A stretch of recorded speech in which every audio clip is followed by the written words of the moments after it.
Halo semua, salam sejahtera Malaysia. Selamat datang ke channel Fels Lifestyle. Terima kasih kerana masih setia bersama dengan admin di dalam channel ini. Saudara-saudara yang amat dihormati, tuan-tuan dan puan-puan. Baru-baru ini, salah satu menteri di dalam kabinet kerajaan telah disebut ramai setelah nama menteri ini disebut-sebut kerana melibatkan satu perkataan, yaitu perkataan kafir, yang akhirnya mengundang ramai kecaman, ramai netizen yang mengecam kenyataan beliau. Nah, ada satu hari ini berita susulan berkaitan dengan perkara itu. Dalam artikel daripada Malaysia Kini, Fadlina akhirnya melakukan ini selepas ramai yang mengecam tindakan beliau baru-baru ini. Fadlina minta maaf tapi tiada kompromi pada pemfitnah. Menteri Pendidikan Fadlina Sidek hari ini membuat permohonan maaf susulan tularnya klip video pendek memaparkannya. Kononnya dia menolak penggunaan perkataan kafir. Oke, tuan-tuan dan puan yang amat dihormati, sebelum kita mengupas lebih dalam berkaitan dengan isu ini, apa komen Anda berkaitan perkara ini? Sudah pasti kita mahu komen-komen yang membina, komen yang positif, di mana menunjukkan bahwa kita ini rakyat Malaysia bertolak ansur. Tapi apa yang dilakukan Fadlina ini mengundang banyak kecaman. Di dalam artikel ini, menurut Fadlina, selain klip video yang ringkas itu turut disebarkan ialah rekaan poster menunjukkan seolah-olah dia menafikan ungkapan yang memang ada dalam Islam. Dakwaan tersebut katanya dibuat di luar konteks sebenar dan menyimpang daripada apa yang dimaksudkannya.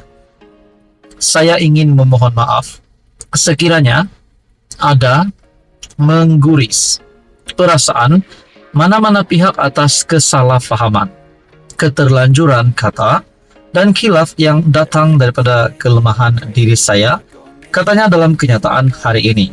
Artikel ini diterbitkan pada 31 Mac.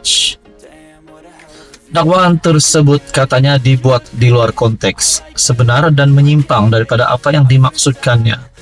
Menurut Fadlina, pandangan yang diberikannya itu dibuat dalam majlis tertutup ketika dia menyentuh kemelut penyebaran sentimen kebencian, sikap GULU melampau. Maafkan saya sekiranya saya salah menyebut perkataan ini.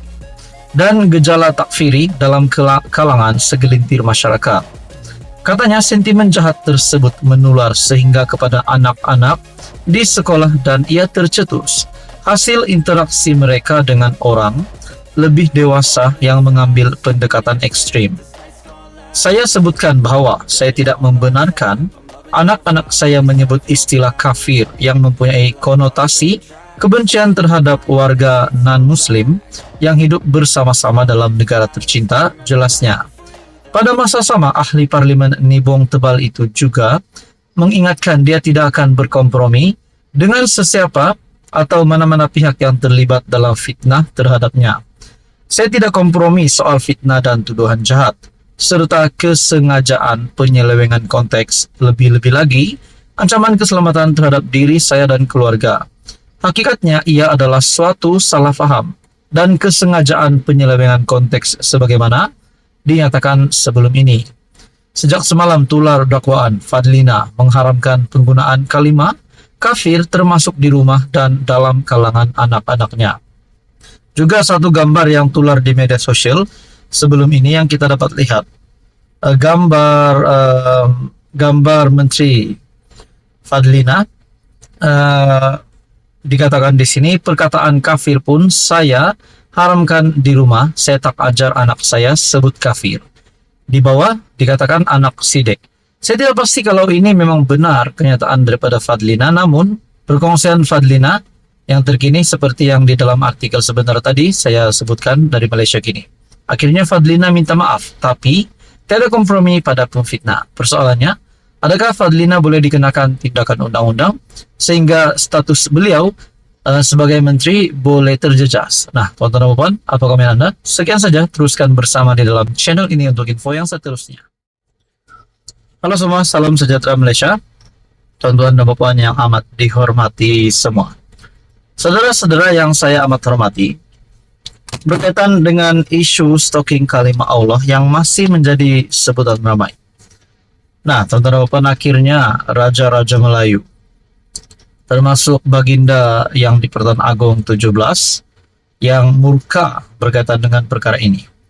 Dan terbaru Sultan Pahang dalam satu artikel perkongsian daripada Malaysia Kini yang bertajuk Sultan Pahang, duka cita insiden serangan pada kekemat. Namun saudara-saudara, persoalannya, adakah perkara ini menjadi sehingga serius sebegini, sehingga ada insiden bom, sehingga ada insiden baling bom di kedai kekemat?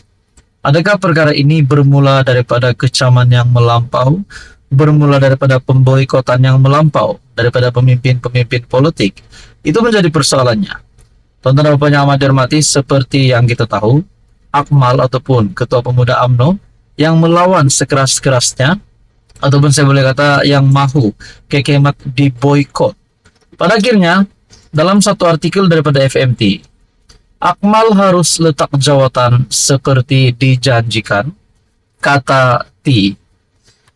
Senator itu turut mempersoalkan sama ada UMNO harus dipertanggungjawabkan kerana menyokong pendirian ketua pemudanya. Ketua Pemuda UMNO Dr. Akmal Saleh harus meletak jawatan berikutan peningkatan ketegangan kaum dan kejadian beberapa cawangan kedai serbaneka kekemat dilempar bom petrol baru-baru ini, kata Senator T. Lian Ker. Akmal harus bertanggung jawab dan berundur diri daripada jawatan seperti yang dijanjikannya. Ada ramai lagi pemimpin pemuda UMNO yang lebih bertanggung jawab dan tidak bengkeng, kata bekas naib presiden MCA itu di platform media sosial X. T merujuk kepada laporan utusan Malaysia awal bulan ini yang memetik Akmal sebagai berkata beliau lebih rela hilang jawatan daripada tidak mempertahankan Islam dalam isu stalking tertera kalimat Allah. Adakah ini satu gesaan untuk Akmal, Ketua Pemuda UMNO, untuk meletakkan jawatan? Akmal dilaporkan berkata, walaupun perjuangannya mempertahankan kalimat suci, Islam itu akan menjejaskan hubungan antara parti dalam kerajaan perpaduan. Beliau akan terus mempertahankan agamanya. Saya tidak kisah di EP atau mana-mana menteri mahu serang saya. Tetapi saya bercakap, saya berdiri atas agama saya. Kalau ngakor ming kata, bila saya buat begini boleh hilang sokongan. Saya nak beritahu mereka ini cara UMNO bila ada pihak yang persendakan agama Islam. Saya rela hilang jawatan, tanggung jawab sudah saya laksanakan untuk bela agama saya. Jawatan ini nombor 2, katanya. T juga mempersoalkan sama ada UMNO turut harus bertanggung jawab kerana menyokong Akmal dan mengesahkan kenyataan dan ucapan berbaur kebencian yang dikeluarkannya itu. Adakah MCA dan MIC juga perlu dipertanggungjawabkan kerana gagal bersidang dan menetapkan pendirian atas semangat BN? Patutkah PH atau Kerajaan Perpaduan dipersalahkan atas tindakan Akmal? Nah, saudara-saudara, adakah ini membawa kepada kesan kepada UMNO dan Kerajaan Perpaduan setelah Akmal melakukan ini? Bahkan ini adalah gesaan untuk Akmal meletakkan jawatan. Akmal harus letak jawatan seperti dijanjikan, kata T. Apa komen Anda? Tonton teruskan bersama di dalam channel ini untuk info yang seterusnya.